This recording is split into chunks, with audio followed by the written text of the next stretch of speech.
أعوذ بالله من الشيطان الرجيم. بسم الله الرحمن الرحيم. إن الحمد لله نحمده ونستعينه ونستغفره ونتوب إليه ونعوذ بالله من شرور أنفسنا ومن سيئات أعمالنا. من يهده الله فلا مضل له ومن يضلل فلا هادي له. أشهد أن لا إله إلا الله وحده لا شريك له وأشهد أن محمدا عبده ورسوله. أما بعد.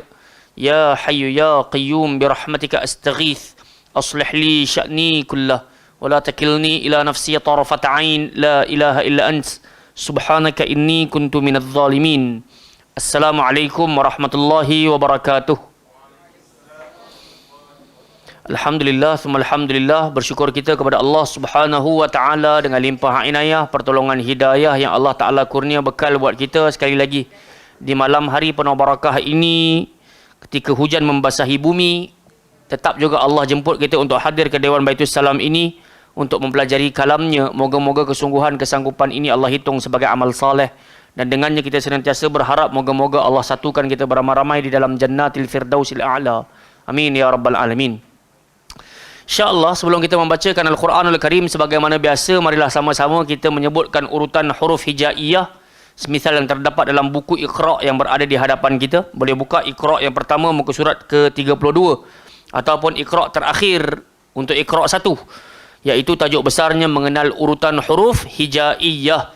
Jadi saya sebutkan, kita ikut bersama-sama, makanya bacalah yang di sebelah kanan, jangan baca yang di sebelah kiri, supaya kita tahu tata cara menyebutkan huruf-huruf tersebut. Jadi saya sebutkan, kita ikut bersama-sama. Alif, ba, ta, tha, jim, ha, kha, dal, zal, ra, zai, sin, shin, sad, dad, ta, dha, ain, ghain, fa, qaf, kaf, lam, mim, nun, waw, ha, hamzah, ya. Baik, jemaah yang dimuliakan oleh Allah Subhanahu wa taala, pada pertemuan yang sudah kita dah bahas ulangan alif sampai ra. Jadi malam hari ini kita nak buat ulangan zai sampai fa, ataupun pada kolom yang kedua, untuk kita sama-sama buat ulang kaji berkenaan dengan makhraj dan juga sifat huruf. Baik, jadi huruf zai, cara sebut dia lagu mana? Hujung lidah, langgar di belakang gigi bawah, dan sifatnya kena berdesir. Zai. Dia kena ada z itu, kemudian dia bukan terus langgar le langit. Zai. Salah. So dia kena alif tu dulu. Zai. Jadi ingat, tempat keluar dia, hujung lidah, langgar belakang gigi di bawah. Kemudian huruf berikutnya, sin. Sama juga, cara sebutnya, hujung lidah langgar di belakang gigi di bawah. Kemudian kita kena berdesir. Itu dipanggil desiran. Jadi kita pun sebut dengan lembut. Sin. Sa. Jadi kalau kita gigit lidah, dia jadi huruf tha. So, kena bezakan di antara gigit lidah dengan tak gigit lidah. Kalau tak gigit lidah, jadilah huruf sin. Dan ingat, dia mati dengan huruf nun. Jangan cepat-cepat tutup mulut. Nanti jadi huruf mim, sim. Tak betul lah. Sebab old school, old timer ramai. Shin dengan sin ni, ramai suka tutup mulut. Sebab tu saya selalu berpesan pada mereka, baca yang berwarna hitam. Jangan baca yang warna pink dalam Iqra' yang lama tu. Baik. Pergi kepada huruf berikutnya, shin. Shin keluar dekat mana? Dia tidak melibatkan dua bibir atas ataupun bibir bawah. Cukup tengah-tengah lidah. Langgar le langit atas. Shin. So tak perlu muncung. Jangan shin. Tak nak. Ini selalu kita pesan. Shin. Sebab kalau kita muncung, nanti dia akan bawa bunyi tebal sikit. Sho. Kalau kita bagi baris atas kan, sya, sya, sya. Kalau kita muncung, nanti dia jadi sho, sho, sho. Dia ada sedikit berat. So huruf shin bukan huruf tebal. Dia huruf ni sya. Cuba sebut. So jangan sya, tak nak sya. Baik, huruf berikutnya sad. Dia macam huruf zai, dia macam huruf sin. Hujung lidah langgar belakang gigi bawah. Beza dia apa? Dia kena tebal. Beza pada sifat. Makhraj sama, sifat berbeza. Cuba sebut sad. So. Jadi hujung lidah langgar belakang gigi bawah, mulut kena kembung. So. Huruf berikutnya do. Huruf dot macam mana nak sebut? Sebut ramai-ramai. Dod. Cara sebut dia seluruh lidah. Dia langgar bahagian gigi atas dan kita punya lidah macam melengkung, macam sudu. Dod. Dod. Do. Kalau kita tak langgar semua, kita bagi dekat depan saja, nanti dia jadi huruf to. So kita tak nak walad to. Kita nak walad do. So kita kena rasa semua lidah kita langgar bahagian gigi atas ataupun daripada depan ke kanan. Do. Ataupun ke kiri. Do. Cuma selalu saya sebut, saya cenderung semua. So kalau kalian rasa saya tetap selesa belah kanan, so kanan saja, kiri saja. Baik, sambung huruf to. Huruf to tadi kita dah sebut macam mana hujung lidah langgar gigi atas. Beza dia apa? Kena tebal. Kalau tak tebal jadi huruf ta. So bukan tata, kita nak to. Sirata. So kita kena rasa to dan dia tebal. Baik, kemudian kita kena gigit lidah. Dha. Beza dia apa dengan zai? Dia kena tebal. Kalau tak gigit lidah, nanti dia jadi za, zo. Jadi huruf zai yang kita buncungkan mulut. Tak betul. Jadi huruf dha ni kita kena gigit lidah dan sifat dia tebal. Dha. So itu beza dia. Baik, kemudian huruf ain. Ain keluar dekat mana? Tengah-tengah tekak. A. Ia. Ua. So itu tempat keluar ain. Jadi jangan keluar dekat atas. A. Salah. Ataupun bawah a. Salah. So dia kena keluar dekat tengah-tengah ni. A. An'am. So alaihim. Kena berasa dia keluar dekat tengah tekak. Kemudian huruf ghain. Ghain pun keluar dekat tekak juga, tapi dia bahagian paling atas. Gha. Agh. Igh. Ugh. Baik, jadi kita tahu tempat keluar ghain. Dan yang terakhir huruf fa. Fa ni macam mana nak sebut? Gigi arnab duduk dekat atas bibir, bawah. Fa. Jangan naik kat hidung je. Fa. Tak betul. Dia kena ke bawah. Fa. Fa. Fi. Fu. Okey, itu tempat keluar dia. Barakallahu fikum. Baik. Jadi pada pertemuan yang sudah, kita dah masuk Iqra' 1 ke belum? Dah. Sampai muka surat 2. Jom kita masuk pada Iqra' 1 muka surat yang ketiga. Boleh buka cepat-cepat supaya kita nak jimat waktu. Baca terus. Tanpa perlu dieja. Sebut. Batasa. Batasa. Masih lagi 3 hurufnya ni nipis. Cara sebut ba hanya melibatkan bibir dan dia tak tebal. Jangan bo. Ba. Ta. Sa. Batasa. Sa'aba. Sabata. Batata.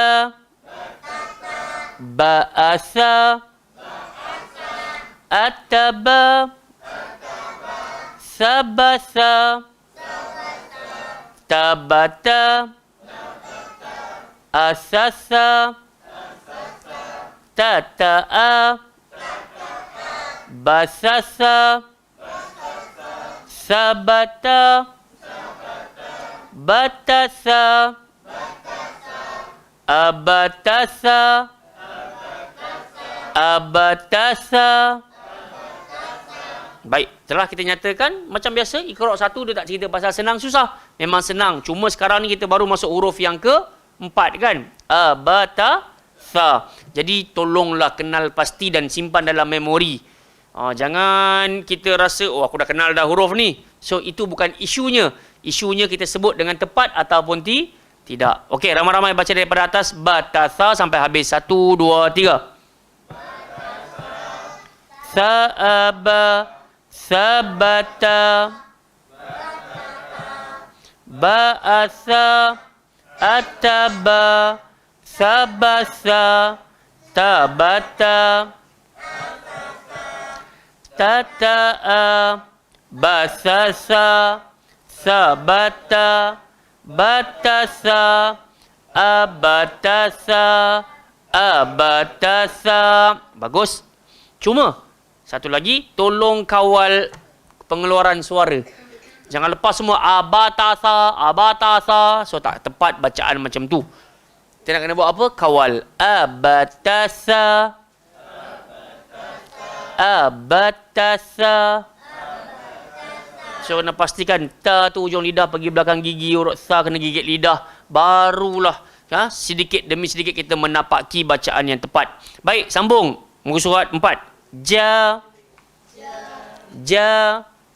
Huruf jim kita dah kata dia bukan keluar dekat bibir. Makanya jangan ja, ja, ja. Tak nak. Sebab jim keluar dekat mana? Tengah lidah. Langgar langit atas. Ja. Dan sifat dia tidak tebal. Jangan baca jo. Tak betul. Ja.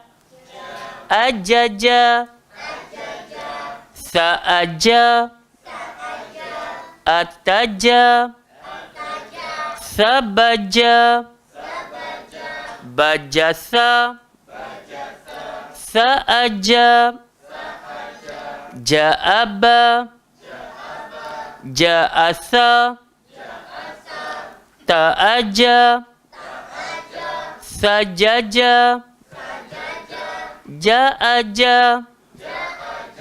Jasasa. Abatasaja. Baik, kita dah masuk huruf yang kelima, iaitu huruf jim. Makanya kita tak baca jim, kita baca jim. Baik, ramai-ramai daripada atas ja. 1, 2, 3. Ja. Ajaja. Sa'aja. Ataja.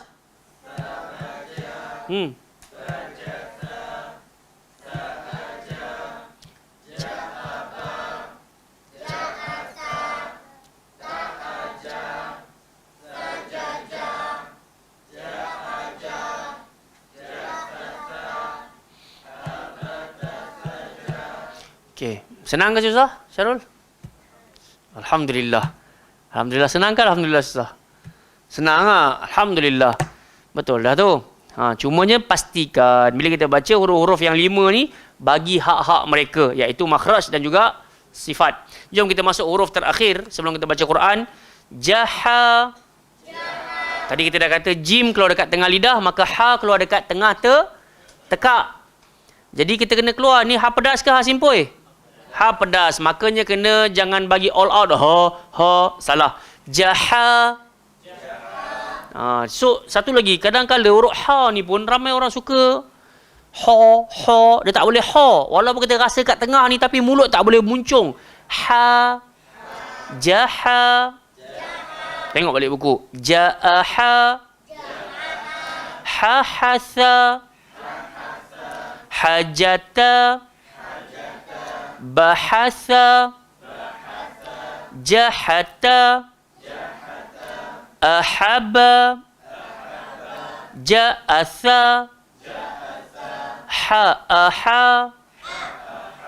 Sabaha. Ta'aha. Ajaja. Ahaha. Abatasajaha. Okey, bagus. Masih lagi kita kena bagi fokus kita pada tempat keluar ha tadi. Baik, kalau kita tengok pada baris yang ke-5. Ja'asa, sebelah dia ada ha. Betul? Jadi kalau kita jumpa ha tu, kita kena fokuslah dan otak kita kena bekerja. Ha pedas keluar dekat tengah tekak, hamzah keluar dekat bawah tekak. Jadi kita memang nak kena gitu. Ha. Sebab sebahagian orang nanti dia naik tinggi ha tak boleh. So dia kena ha Ha, sebut. Ha. Bagi hak-hak dia. Baru sedap kita baca Quran. Jangan keluar lidah saya.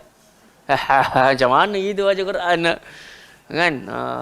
Memang kita kena buat-buat kan. Dia awal-awalnya macam mengada-ngada kan. Mengada-ngada.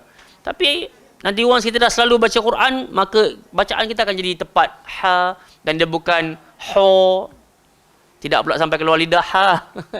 Baik, tutup kita punya buku Iqra' lah insya-Allah. Nanti kita sambung pada pertemuan akan datang pada muka surat yang ke-6 pula.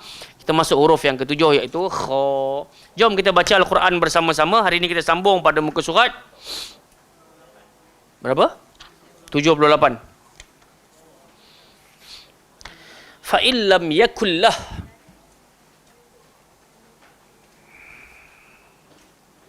Baik, tolong ambil Quran masing-masing. Buka muka surat 78, Suratul Nisa. Ayat yang ke-11. Berbaki setengah ayat yang kita tak sempat nak baca pada pertemuan yang sudah. Maka hari ini kita sempurnakan dengan izin Allah. InsyaAllah. Jumpa dah semua? Selalu kita berpesan, bacalah Al-Quran ini dengan hatimu. Maka jangan baca dengan emosimu. Moga-moga Allah bagi kepada kita bantuan dan pahala yang begitu besar atas kesungguhan kita nak mempelajari kalamnya. A'udzu billahi minasy syaithanir rajim.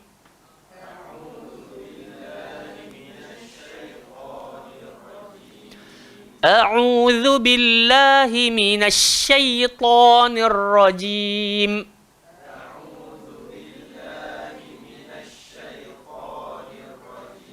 Okey, bagus. Tinggal lagi saya kadang-kadang terdengar macam syaitan. Huruf ta, kita dah sebut tadi hujung lidah lengan belakang gigi atas. Waktu dia turun ke bawah tu sifat dia tebal ta. Dia bukan naik tinggi ta. Syaitanir rajim. Okey. So kita ambil 4 baris daripada bawah tu. Fa illam yakun. Semua jumpa insya-Allah. فَإِنْ لَمْ يَكُنْ لَهُ وَلَدٌ وَوَرِثَهُ أَبَوَاهُ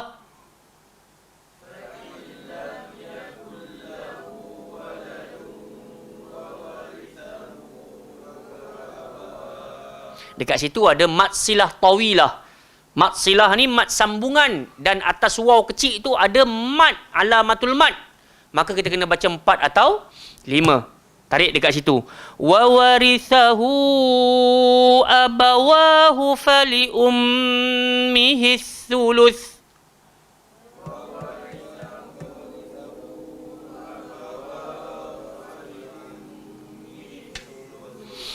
Okey. Siapa nafas panjang dia boleh terus habiskan. Cuma saya tadi mungkin sangka baik ada yang nafas tak sampai. Jadi boleh berhenti dekat abawah. Kemudian tarik balik wa warithahu. Sambung. Fa in kana lahu ikhwatun fali ummihi sudus.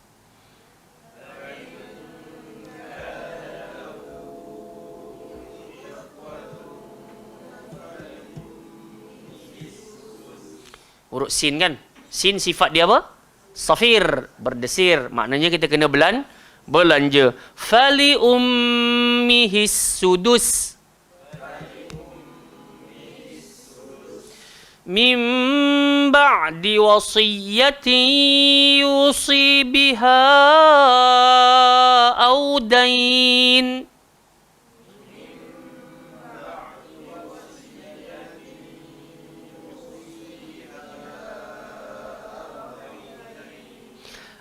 آباؤكم وأبناؤكم لا تدرون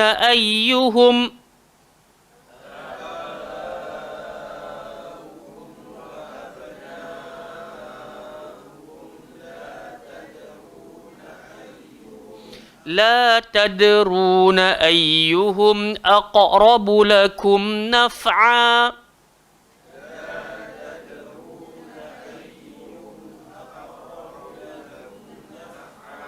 فريضة من الله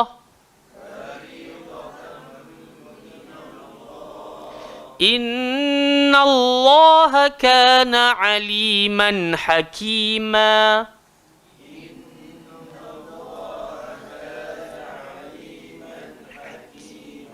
So kita bunyi ma, lembutkan. Hakima.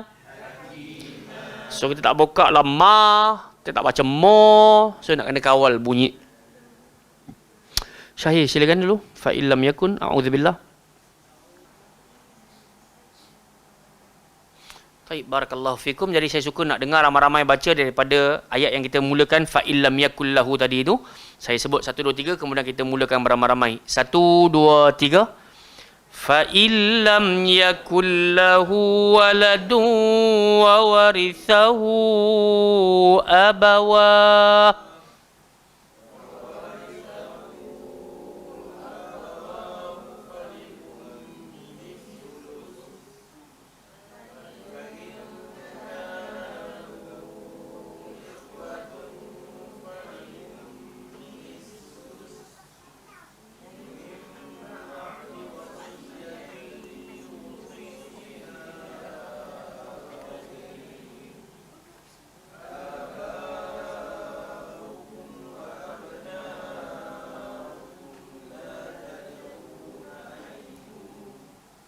لا تدرون أيهم أقرب لكم نفعا فريضة من الله.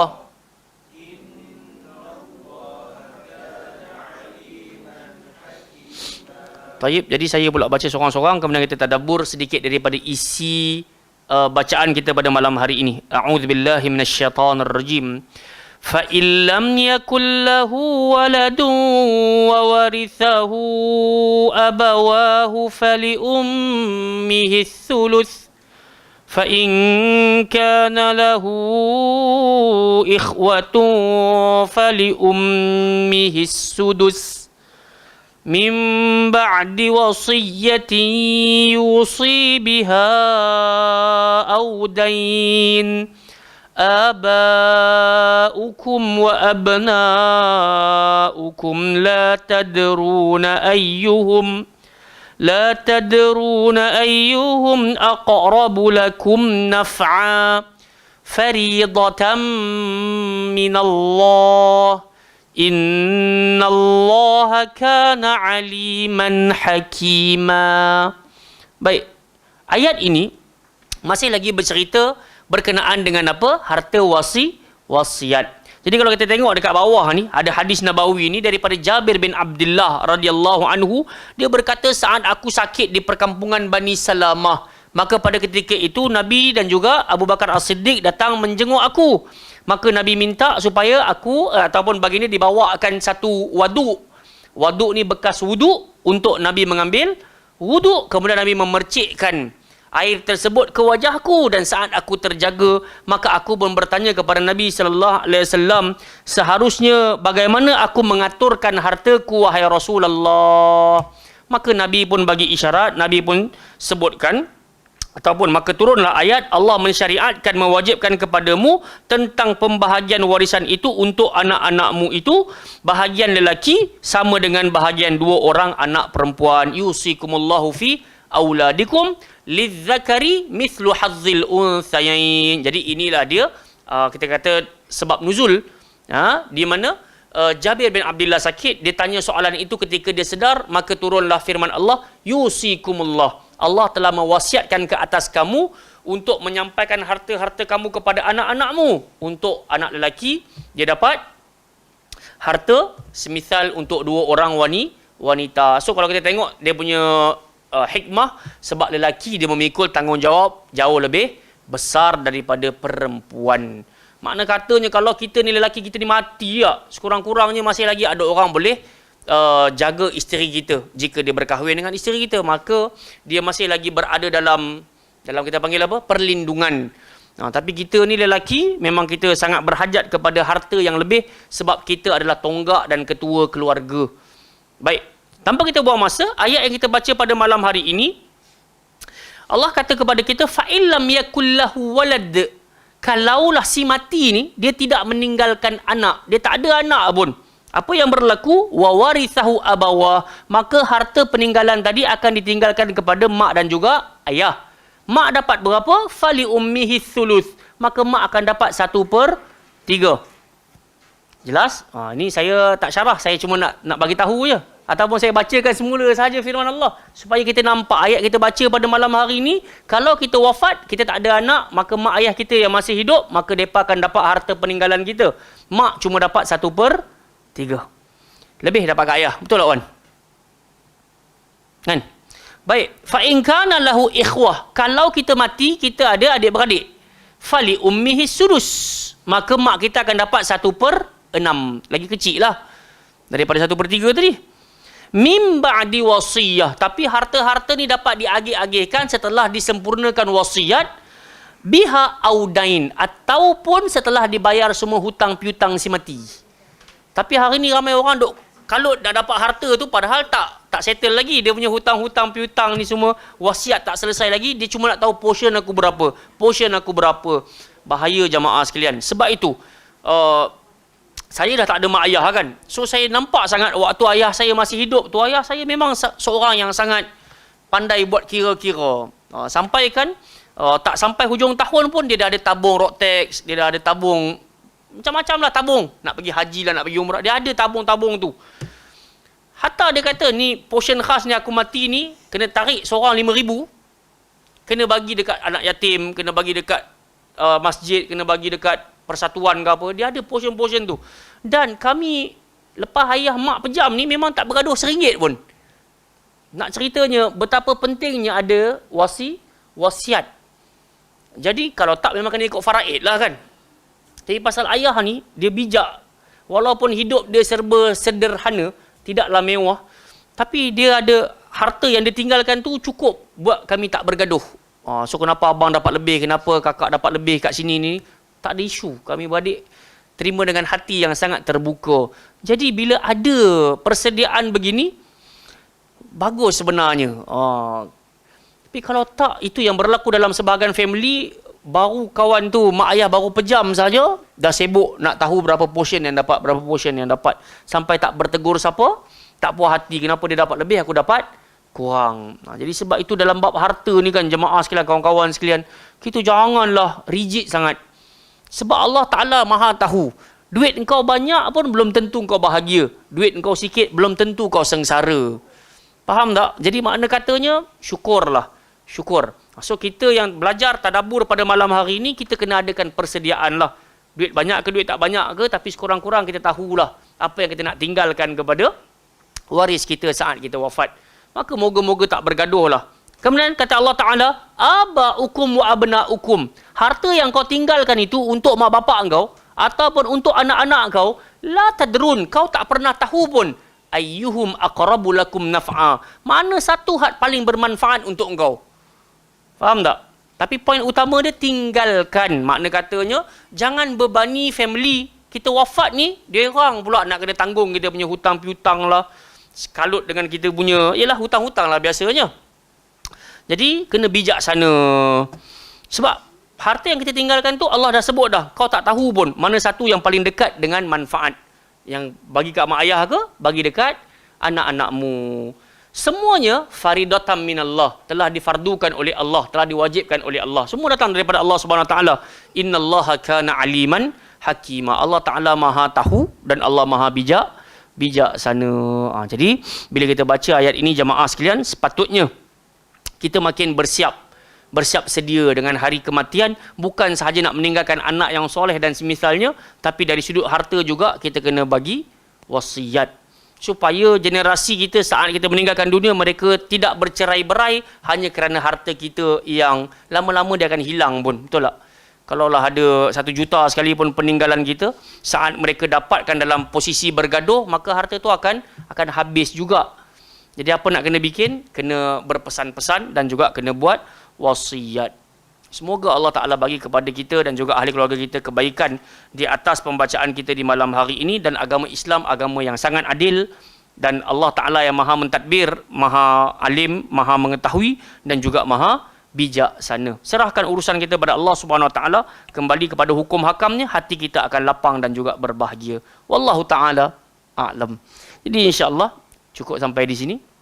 Minggu hadapan kita akan sambung pada ayat yang ke-12 pula. Pun lebih setengah muka juga. Nampak gaya nak kena potong 2 lagi. Ya.